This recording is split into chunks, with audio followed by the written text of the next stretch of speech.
you know what, to all the people out there that saw me out in my last fight, and they liked my performance and my actual style of how I fought. This time around, I've totally reinvented myself, and I'm settled in now. I'm settled in at the 170-pound weight class right now. So I'm walking around, 195.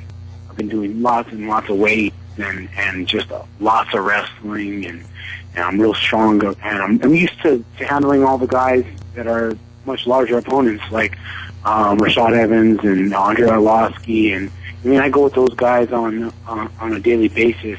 John Jones. My roommate is Willie Parks, and he was on the Olympic team. He wrestled for Iowa State, and he's up around 210. He wrestles like 185, and I'm wrestling with this guy every day. And man, honestly, we got back to our real true wrestling roots, the real true wrestling style. And Martin Kampmann could listen to this interview and do 1,000 million sprawls, and I don't care. I'm still taking him down because that's what I do. And if one particular takedown doesn't work, I have 10 different takedowns. I have reshots. I have a lot of different ways to mix my wrestling in with my style of striking also, as well within an MMA fight. Now, Diego, tell me, has your energy slowed down any bit going back up in weight? I mean, the last time we saw you, you were phenomenal. I mean, you got the speed of a bullet. I mean, do you think adding this weight on has changed that speed, that explosiveness that you've had over the years? I'm one of the people out there that's really I'm blessed with. I don't know, but when I gain my weight, I don't lose speed. I think speed's something that is within your mind. That's where your speed comes from. And when I'm at 170, I have to constantly be doing a lot of kettlebells, a lot of weightlifting, and I think that makes me more explosive because I'm a lot stronger and a lot more explosive. Now, tell the fans, you've gone back to Craig Jackson's camp. And, you've listed off some of the other UFC fighters, well-known fighters that you've been training with. I mean, is this wealth of knowledge in Craig Jackson's camp, is that really pushing you? Is that refocusing you? I know you said that's where I started with the Craig Jackson. So when I came back, I'm like, no, this is my gym. You know what I mean? I got to represent. Before I could be a world champion out there in the real world, I got to be a world champion in my gym. And, when I got the best guys in the world and I'm training with them every day, see, I keep the mentality, I have a mentality like, all right, well, I'm going to get a takedown every single round, and I'm going to win every single round. I don't care which you are. I don't care. I'm going to try to get up on points. I'm going to try to win the round every round. And so it's hard over here because most of these guys are 85 pounders, 205 pounders, heavyweight, and we're banging hard, and so to have that mentality, you have to number one thing, be on top of your wrestling, be on top of your conditioning, and to be training with those guys, I had to really put on some strength. You know what I mean? So, and I give credit a lot to all the good teachers that I've had out there, like Steve Maxwell and Dimitri Sativ, who have educated me in kettlebells. And I started doing kettlebells back when I was training for Thiago Alves fight, and I took it very seriously, and I got certified, and I could do these kettlebells on my own, and I just do them up here at my house, and I'm at 8,000 feet, so when I'm doing these kettlebells, it's also a great conditioning workout also.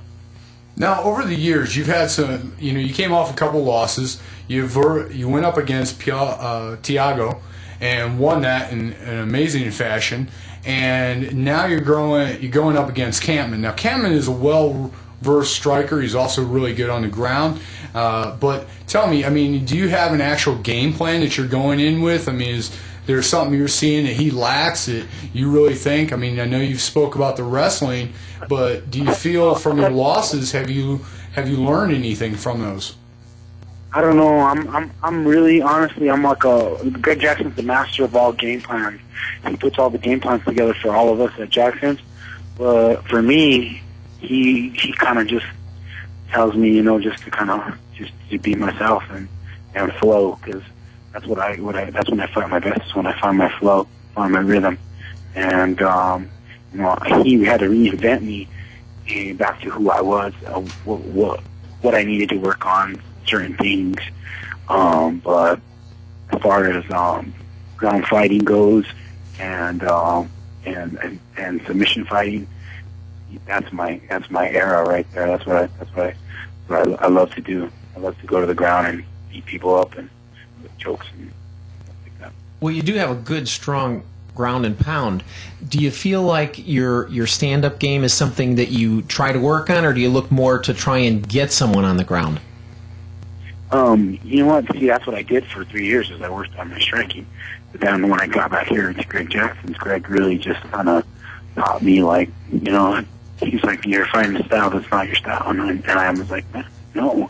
I was just trying to learn the striking aspect of the game. But my style is not from striking. My style is take it down, beat you up style.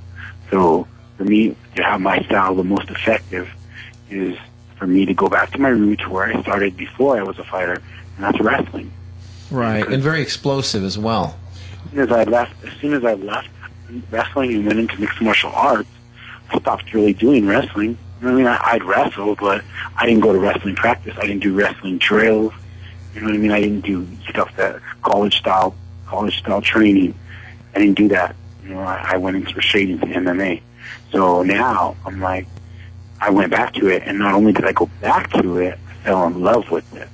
So that's what I love to do, number one, above all things, is to get my wrestling in. And right now I'm doing 3 days where I train. I'm up at 4:45 a.m. tomorrow morning. For instance, let me tell you my day.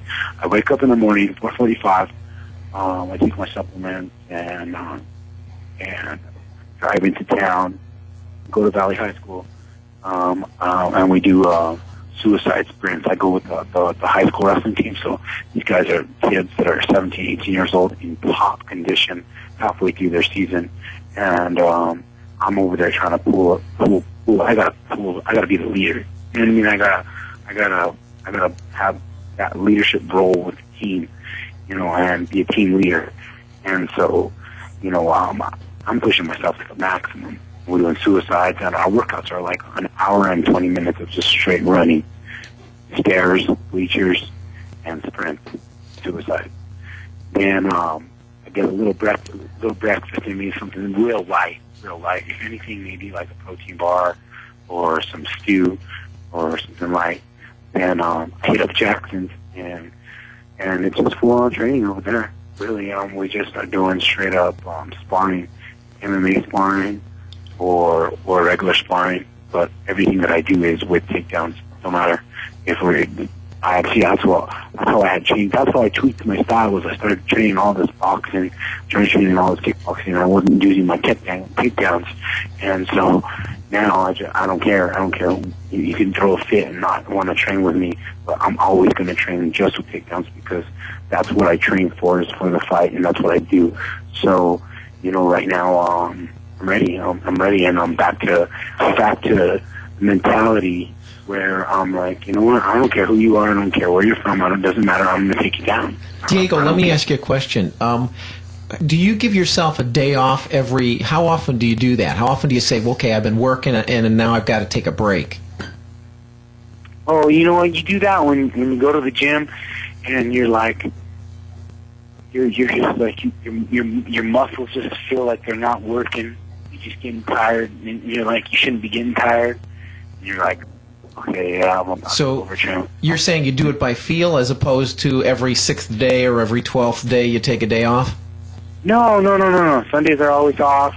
Oh, okay. Although I just go for a run today. I went and ran and did my sauna and kind of did a little routine today, but I wanted to get my weight down a little bit, so I'm did a little workout. But Diego, I have one question for you, man, and this is one that's been bugging me. I noticed you said you reinvented yourself, and there's been a lot of talk about you coming back with full throttle at 170 pounds. But, one of the things that Joe Rogan had made mention recently was about you dropping the nightmare from your name, and I think that's classic Diego Sanchez. I mean, is that something that you're looking to do, or is this something that Joe Rogan might be just talking wind again?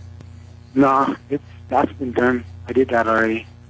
Yeah, I dropped the nickname The Nightmare. I wanted to end the nightmare because the nightmare for me symbolized myself, a part of me that was like my dark side, where I got into partying, I got into going out, and just I got kind of into the spotlight, and you know what I mean, and the vanity of the spotlight, and so that was the nightmare, and then I just wanted to end that in that chapter, you know what I mean, and just I moved away from San Diego.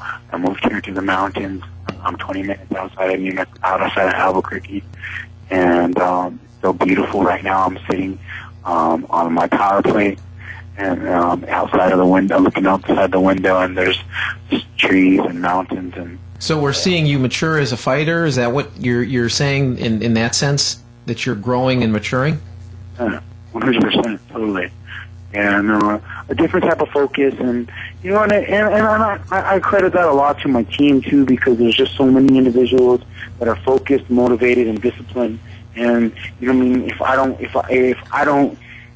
outwork all the people in my own gym, then I'm never going to get better, you know what I mean? Because I got good guys that are really working their ass off, that want to be champions. And that's you want to surround yourself around that. Well, a lot of us have seen you come up the ranks from the Ultimate Fighter Season 1, and I think that there's still an extremely strong fan base. You've got a great appeal, Diego, and we're looking forward to some of the fights you got coming up.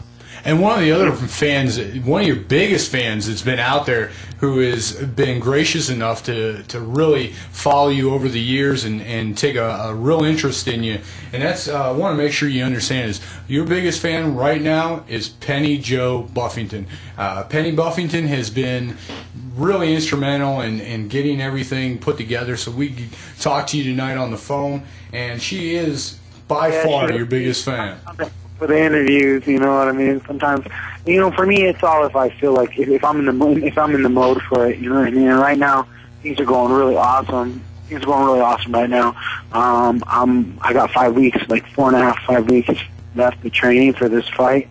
So, Tuesday, I leave to Hawaii to go corner Willie Parks, and so I'll be able to get some training out there and go get some sun and get away from this cold, go down to sea level. I'm going to feel like a monster down at sea level, training here and living here at 8,000 feet. So we'll go do that for a week and then come back and finish out the camp strong.